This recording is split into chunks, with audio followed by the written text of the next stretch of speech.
बसंत अपनी नव विवाहिता पत्नी राजकुमारी चंद्रा को लेकर सौदागर के जहाज पर आ जाता है। उनके पहुंचते ही सौदागर अपने जहाज को राज्य की तरफ रवाना कर देता है। सौदागर के मन में अब भी वही बात घूम रही थी कि वह क्यों बसंत को अपने साथ स्वयंवर में लेकर गया। राजकुमारी चंद्रा ने उसे माला क्यों पहनाई? क्या मैं बदसूरत हूं जो राजकुमारी ने मुझे माला नहीं पहनाई? मेरे पास इतना धन है, इतना बड़ा साहूकार हूं, फिर भी उसने मुझे पसंद न करके मेरे नौकर को माला पहना दी। इससे बड़ी बेइज्जती मेरे लिए और क्या होगी? मैं अपनी बेइज्जती का बदला तो लेकर रहूंगा। उधर जहाज के एक कमरे में नव विवाहिता राजकुमारी चंद्रा अपने पति बसंत से कहती है, स्वामी, हम दोनों विवाह के पवित्र बंधन में बंध चुके हैं। मैं अब आपकी अर्धांगिनी बन चुकी हूं। हम दोनों एक दूसरे के जीवन साथी हैं। राजकुमारी चंद्रा की बात सुन बसंत कहता है, आप बिल्कुल ठीक कह रही हो चंद्रा। राजकुमारी बोली, हे स्वामी, आप तो मेरे बारे में सब जानते हो, लेकिन मुझे तो आपके बारे में कुछ भी नहीं पता। आपके चेहरे पर इस गहरी उदासी का क्या कारण है? आपका नाम क्या है? आप कहाँ के रहने वाले हो? और स्वामी, आप इस सौदागर के पास कैसे आए? राजकुमारी चंद्रा ने एक साथ ढेरों सवाल बसंत के सामने दाग दिए। उसकी बात सुन बसंत बोला, हे राजकुमारी, मेरी कहानी बहुत ही दुख भरी है। आप क्यों मेरे दबे हुए जख्मों को फिर से हरा करना चाहती हो? बसंत की बात सुन राजकुमारी चंद्रा बोली, नहीं स्वामी, आपका जो भी दुख सुख है वह मेरे साथ बांट, मुझे आपके बारे में सब जानना है। राजकुमारी की जिद देख बसंत कहता है, तो सुनो राजकुमारी, मैं धारा नगरी के राजा खड्ग सिंह का छोटा बेटा बसंत संत हूं। मेरे बड़े भाई का नाम रूप था। बचपन में ही हमारी माता का स्वर्गवास हो गया। इतनी बात सुन राजकुमारी चंद्रा बोली, ओ हो स्वामी, यह तो बहुत दुख की बात है। बसंत आगे कहता है, चंद्रा, हमारे दुखों का अंत यही नहीं हुआ। इसके बाद हमारे पिता ने दूसरी शादी कर ली। एक दिन हम दोनों भाई खेल रहे थे। खेलते खेलते हमारी गेंद मेरी मौसी के महल में चली गई। मेरा भाई रूप जब गेंद लेने गया तो मेरी मौसी ने मेरे भाई पर झूठा आरोप लगाकर मुझे और मेरे भाई दोनों को नगर से निकलवा दिया। इतना सुन राजकुमारी चंद्रा दुखी हृदय से कहती है, यह तो आपके साथ बहुत ही बुरा हुआ। स्वामी बसंत बोला, आगे सुनो चंद्रा। हम दोनों भाई भटकते भटकते जंगल में पहुंच गए। वहां हम दोनों भाई एक पेड़ के नीचे सो गए। जब मैं सोकर उठा तो मुझे मेरा भाई रूप कहीं भी नजर नहीं आया। राजकुमारी चंद्रा बोली, क्या? बसंत बोला, हाँ चंद्रा, पता नहीं मुझे छोड़कर मेरा भाई कहाँ चला गया। क्या पता उसे किसी जंगली जानवर ने उठा लिया या उसके साथ क्या हुआ। मैंने अपने भाई को बहुत ढूंढा पर वो मुझे कहीं नहीं मिला। भटकते भटकते सौदागर से मेरी मुलाकात हो गई। मैं इनके पास नौकरी करने लगा और नौकरी करते करते किस्मत से मुझे तुम मिल गई। इतना कह बसंत अत्यंत दुखी और भरे हृदय से कहता है, लेकिन चंद्रा, तुम तो मुझे मिल गई पर मेरा भाई रूप मुझे कहीं नहीं मिला। बसंत की पूरी कहानी जान राजकुमारी चंद्रा की भी अश्रुधारा बह निकली। वह भरे हृदय से अपने पति बसंत का हाथ पकड़कर कहती है, चिंता मत करो स्वामी, आपका भाई जहां कहीं भी होगा वो बिल्कुल ठीक ठाक होगा और वह आपको जरूर मिलेगा। उस ऊपर वाले पर भरोसा रखो। धूर्त सा सौदागर किसी भी कीमत पर नवविवाहिता चंद्रा को पाना चाहता था। बहुत सोचने के बाद सौदागर फैसला करता है कि बसंत को बुलाकर समुद्र में धक्का दे देता हूं। बसंत के मरने के बाद चंद्रा मेरी हो जाएगी, फिर वह बचकर कहां जाएगी? सांप भी मर जाएगा और लाठी भी नहीं टूटेगी। अपने इन घटिया इरादों के साथ वह बसंत को बहाने से बुला लेता है और उसे जहाज से धक्का दे देता है। बसंत को चलते जहाज से धक्का देने के बाद सौदागर अपना सा मुंह लेकर राजकुमारी चंद्रा के पास जाता है और कहता है, हे राजकुमारी, अर्थ हो गया। चंद्रा घबरा कर कहती है, क्या हुआ सेठ जी? धूर्त सौदागर उसे कहता है। वह बसंत बाहर खड़ा होकर नजारा देख रहा था। तभी उसका पैर फिसला और वह समुंदर में गिर गया। यह सुन चंद्रा के पैरों नीचे से धरती खत्म हो जाती है। वह सहम कर कहती है, नहीं नहीं सेठ जी, ऐसा नहीं हो सकता। सौदागर कहता है, मुझे माफ करना चंद्रा, मैंने उसे बचाने की बहुत कोशिश की पर मैं ऐसा करने में सफल नहीं हो पाया। यह सुन राजकुमारी चंद्रा दहाड़े मार मार कर रोने लग जाती है और कहती है, हे भगवान, यह क्या हो गया? आपने यह क्या कर दिया? मैं तो बसंत के लिए अपने माँ बाप तक को त्याग कर यहाँ आई थी। अब मैं किसके सहारे रहूंगी भगवान, तूने तो मेरा सहारा ही छीन लिया। प्रभु चंद्रा को रोते बिलखते देख सौदागर उसे कहता है, रो मत चंद्रा, रोने से क्या फायदा, भगवान के सामने इंसान का भला क्या, बस चलता है राजकुमारी। चंद्रा रोते रोते कहती है, यह मेरे साथ क्या हो गया, एक ही तो सहारा था, वह भी आपने मुझसे छीन लिया। भगवान अब मैं क्या करूं। तब सौदागर कहता है, हे राजकुमारी चिंता न करो, मैं तुम्हें अपनी सेठानी बनाऊंगा। यह सुन राजकुमारी चंद्रा के तन बदन में आग लग जाती है। वो खा जाने वाली नजरों से सौदागर को देखती है और कहती है, दुष्ट इंसान, तूने ऐसा बोल भी कैसे दिया, दूर हो जा मेरी नजरों से, मैं तेरी ये घिनौनी सूरत देखना भी नहीं चाहती। ये सुन जब सौदागर राजकुमारी के निकट उसे छूने की कोशिश करता है, तब राजकुमारी कहती है, दुष्ट सौदागर, मैं एक सती स्त्री हूं, तूने अगर मुझे छूने की कोशिश की तो तू भस्म हो जाएगा। यह सुन सौदागर ठिठक कर रुक जाता है और कहता है, अरे चंद्रा, गुस्सा क्यों करती हो, मैं तुम्हें महलों की रानी बनाकर रखूंगा, अनेकों दासियां तुम्हारी सेवा करेंगी, तुम जो मांगोग वह तुम्हारे कदमों में लाकर रख दूंगा। सौदागर की बात सुन राजकुमारी चंद्रा बोली, अरे दुष्ट आदमी, तुम्हारी बुद्धि भ्रष्ट हो गई है, मैं पतिव्रता स्त्री हूं, तुमने मुझे समझ क्या रखा है, भगवान के लिए दूर हो जाओ मेरी नजरों से। चंद्रा की बात सुन सौदागर चुपचाप चंद्रा के कमरे से चला जाता है और विचार करता है, आखिर कब तक राजकुमारी मेरा विरोध करेगी, एक ना एक दिन तो यह मेरी होकर ही रहेगी, इसके पास और कोई रास्ता नहीं। सौदागर का जहाज उसके राज्य में पहुंच जाता है। उधर जब बसंत को सौदागर ने जहाज से धक्का देकर गिरा दिया था तो उसे एक कांट का टुकड़ा मिल जाता है, जिसके सहारे बसंत कई दिनों तक समुद्र में झूंझ के बाद बचकर बाहर निकलने में सफल हो जाता है और चलते चलते कई दिनों की यात्रा कर उसी राज्य में पहुंच जाता है जहां वह धूर्त सौदागर रहता था। हालातों का मारा बसंत बेचारा भटकता भटकता एक बाग में पहुंचकर वहीं बैठ जाता है। बसंत को यह नहीं मालूम था कि वह दुष्ट सौदागर भी इसी नगर में रहता है। थका हारा दुखों का मारा बसंत बाग में बैठा सोचता है, हे भगवान, ये आप मुझे किन कर्मों की सजा दे रहे हो, मैंने ऐसा क्या कर दिया जो सारे के सारे दुख आपने मेरी ही झोली में डाल दिए। पहले तो आपने मुझसे मेरी माँ की ममता छीन ली, फिर मेरे जान से प्यारे भाई रूप को मुझसे जुदा कर दिया।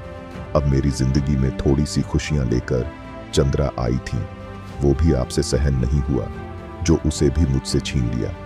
मैंने उस दुष्ट सौदा का भला क्या बिगाड़ा था जो उसने मेरे साथ इतना बड़ा विश्वासघात करके मुझे समुद्र में धक्का दे दिया। अब बेचारी चंद्रा का क्या हाल होगा, पता नहीं कहाँ होगी, वह तो मेरी जुदाई में रो रो कर अपने प्राण त्याग देगी। उधर चंद्रा जो सौदागर के घर में बंद थी, हकीकत में उसका यही हाल था। वो ना तो कुछ खाती न कुछ पीती, बस हर समय बसंत की याद में आंसू बहाती रहती। उसकी यह हालत देख सौदागर उससे कहता है, चंद्रा, तुम हर समय रोती रहती हो, न कुछ खाती हो न पीती हो, ऐसे तो तुम मर जाओगी। तेरा पति बसंत पता नहीं अब इस दुनिया में जिंदा है भी कि नहीं। सौदागर की बात सुन दुखी राजकुमारी कहती है, नहीं नहीं सेठ जी, ऐसा मत कहिए। सौदागर कहता है, अब तुम उसका ख्याल अपने दिल से निकाल दो और मुझे अपने पति के रूप में स्वीकार कर लो। चंद्रा बोली, नहीं नहीं सेठ जी, ऐसा तो मैं सोच भी नहीं सकती। मुझे पूरा यकीन है कि मेरे पति एक ना एक दिन जरूर आएंगे, भगवान इतना निर्दय नहीं हो सकता। राजकुमारी चंद्रा की बात सुन सौदागर चिढ़कर कहता है, चंद्रा, बसंत अब इस दुनिया में नहीं है, अब यह स्वीकार कर लो और मुझसे विवाह कर लो। क्या कोई भी ऐसा रास्ता नहीं है जिससे तुम मेरी बात मान लो? तब चंद्रा कहती है, सेठ जी, एक रास्ता है। सौदागर खुश हो कहता है, क्या रास्ता चंद्रा, जल्दी से बताओ। राजकुमारी चंद्रा कहती है, आप मुझे 12 महीने का समय दे दो, तब तक मुझे हाथ भी नहीं लगाओगे। अगर इन 12 महीनों में मेरा पति बसंत नहीं आया तो फिर जैसा आप चाहोगे वह मुझे मंजूर होगा। सौदागर खुश हो उसकी बात मान लेता है और कहता है, 12 महीने तो क्या, 12 साल या 12 जन्मों तक भी मैं तुम्हारा इंतजार कर सकता हूं। चंद्रा सेठ इतना कह वहां से चला जाता है। वह राजा रूप से गुजारिश कर अपने घर के आगे कड़ा पहरा लगवा देता है। सौदागर की विनती पर राजा रूप हर रोज अपने 2 शाही सैनिकों को पहरेदारी के लिए सौदागर के घर भेजने लग जाता है। ऐसे ही समय बीतता चला जाता है। बसंत इस बात से बिल्कुल अनजान था कि उसका भाई रूप सही सलामत ही नहीं बल्कि इस नगर का राजा भी है। वो राजा की फौज में भर्ती हो जाता है। फिर एक दिन संयोगवश सौदागर के घर के बाद हर पहरेदारी के लिए जिन 2 सैनिकों की ड्यूटी थी उनमें एक सैनिक बसंत भी होता है। रात में दोनों सैनिक सौदागर के घर के बाहर पहुंचकर पहरा देने लग जाते हैं। तब दूसरा सैनिक बसंत से कहता है, मित्र, अगर बुरा ना मानो तो तुमसे एक बात पूछूं। बसंत बोला, हाँ भाई, पूछो, क्या पूछना चाहते हो? सैनिक बोला, भाई, जब से तुम राजा की फौज में भर्ती हुए हो मैं तब से तुम्हें देख रहा हूं। इतने दिन हो गए पर मैंने तुम्हें कभी भी हंसते मुस्कुराते नहीं देखा। जब भी तुम्हें देखा तुम हर समय उदास और अपने आप में ही खोए हुए दिखाई दिए। तुम्हें ऐसा क्या दुख है मित्र, जो हर समय तुम ऐसे रहते हो? साथी सिपाही की बात सुन। बसंत बोला, भाई, मैं तुम्हें क्या क्या दुख बताऊं? कोई एक हो तो बताऊं। मैं तो जब से छोटा सा था बस तभी से दुखों ने मेरा दामन थाम लिया था और ज्यों-ज्यों वक्त बीतता गया त्यों-त्यों वह कम होने की बजाय बढ़ते ही चले गए। बसंत की बात सुन उसका साथी सिपाही बोला, भाई, हमारे पास पूरी रात है, तुम शुरू से लेकर आखिर तक अपनी कहानी मुझे बताओ। कहते हैं दुखों को जितना बांटो उतना कम होते हैं। बसंत बोला, मुझे नहीं लगता मेरे दुख कभी भी और किसी भी प्रकार से कम होंगे, पर मैं तुम्हें अपनी आप बीती जरूर सुनाऊंगा। इतना कहकर बसंत अपने बचपन से लेकर कैसे वह दोनों भाई हंसी खुशी खेला कूदा करते थे। कोई चिंता, कोई फिक्र नहीं थी। माता पिता के राज्य में नौकर चाकर थे। कैसे माता पिता उन्हें लाड लड़ाया करते थे और अब तक कि कैसे सौदागर ने उसे जहाज से धक्का दे दिया और फिर वह बचकर राजा की फौज में शामिल हो गया। सारी दास्तान अपने साथी सिपाही के आगे बहते अश्रुओं के साथ कह सुनाता है। साथ ही सिपाही भी उसकी दास्तान सुन भाव विभोर हो उठता है और कहता है, सच में मित्र, तुम्हारी दास्तान तो बहुत दर्द भरी और रुला देने वाली है। उधर घर के अंदर बंद राजकुमारी चंद्रा भी गुमसुम बैठी हुई थी। बाहर जब बसंत अपनी आप बीती सुनाना शुरू करता है तो जानी पहचानी कहानी सुन राजकुमारी चंद्रा के भी कान खड़े हो जाते हैं। वह रात के सन्नाटे में बसंत की आप बीती के रूप में दर्द भरे शब्द सुन लेती है। पूरी दास्तान सुन राजकुमारी चंद्रा के भी रोंगटे खड़े हो जाते हैं। उसका मुरझाया चेहरा कहानी सुन हल्की सी उम्मीद और आश्चर्य के साथ खेल उठता है। राजकुमारी चंद्रा सोचती है, यह जो पहरे पर दास्तान सुनाने वाला सिपाही है, या तो निश्चय ही यह मेरे पति बसंत है या फिर उनके बड़े भाई रूप। अगर इस बात का भेद सौदागर को लग गया तो पता नहीं फिर से वह क्या जालसाजी कर दे। इन सब बातों का भेद तो राजा के सामने ही खोलना चाहिए। चंद्रा अपने मन में राजा के पास जाने का निश्चय कर लेती है और सुबह होने का इंतजार करती है। सुबह होते ही वह मौका देख सौदागर के घर से भाग जाती है और सीधा राज्य महल में राजा रूप के सामने पेश हो जाती है और कहती है, महाराज, मेरे घर के बाहर कल आपने जो पहरेदारी के लिए 2 सैनिकों को तैनात किया था वह चोर है। उन्होंने घर से कीमती सामान चुरा लिया। चंद्रा की बात सुन राजा रूप तुरंत अपने सिपाहियों को आदेश देता है कि कल जिन सिपाहियों की सौदागर के घर के बाहर ड्यूटी थी उन्हें तुरंत मेरे सामने पेश किया जाए। राजा का आदेश पाते ही तुरंत उसके सिपाही उन दोनों को पकड़ लाते हैं। जब बसंत और उसके साथी को राजा रूप के सामने पेश किया जाता है तब बसंत अपने भाई रूप को पहचान लेता है। उसे राजा बना देख उसका मुंह आश्चर्य और हैरत से खुला का खुला रह जाता है। सोचता है, मेरा भाई रूप और वह भी राजा नहीं, नहीं, यह नहीं हो सकता। जरूर मुझे धोखा हुआ है। यह सोचकर वह चुप ही रहता है। पर राजा रूप बसंत की ओर ज्यादा ध्यान न देकर चंद्रा से कहता है, बताओ लड़की, मेरे इन सैनिकों ने तुम्हारे घर से क्या चोरी किया है? चंद्रा कहती है, हे महाराज, मुझे क्षमा करना, मैंने इन पर चोरी का झूठा इल्जाम लगाया है। चंद्रा की बात सुन राजा भड़क उठता है और कहता है, यह तुम क्या कह रही हो लड़की? चंद्रा बोली, हाँ महाराज, मैं सच कह रही हूँ, इन्होंने कोई चोरी नहीं की। पर महाराज, मेरी आपसे एक गुजारिश है। मैं इनसे वह कहानी सुनना चाहती हूँ जो यह रात के पहरे पर आपस में कह सुन रहे थे। यह किसी के जीवन और मृत्यु का सवाल है। महाराज, राजा रूप चंद्रा की बात मान अपने सैनिकों को आदेश देते हैं, तुम में से जिसने भी रात को कहानी कही है वह फिर से उसी कहानी को यहाँ दरबार में सुनाए। राजा का आदेश पाते ही बसंत जो आ गया, महाराज कह एक बार फिर से अपनी दास्तान सुनानी शुरू कर देता है। ज्यों-ज्यों वो कहानी में आगे बढ़ता जाता है, त्यों-त्यों राजा रूप के भी कान खड़े होते जाते हैं। वो सोचता है कि यह तो हम दोनों भाइयों की आप बीती है, और जब गौर से सिपाही को देखता है तो अपने छोटे भाई बसंत को पहचान लेता है। बसंत को देखते ही राजा मारे खुशी के राजगद्दी पर ही सुन्न रह जाता है। राजा के मुख से कुछ भी बोल नहीं निकलते। जब बसंत अपनी कहानी पूरी करता है तो राजा रूप अपनी गद्दी से खड़ा हो चिल्लाता हुआ उसकी तरफ दौड़ता है। मेरा भाई बसंत और बहते अश्रुओं के साथ जोर से अपने छोटे भाई बसंत को आलिंगन में भर लेता है। उधर बसंत का भी यही हाल था। अपने भाई रूप से मिल उसकी भी आंखों से लगातार अश्रुधारा बह रही थी।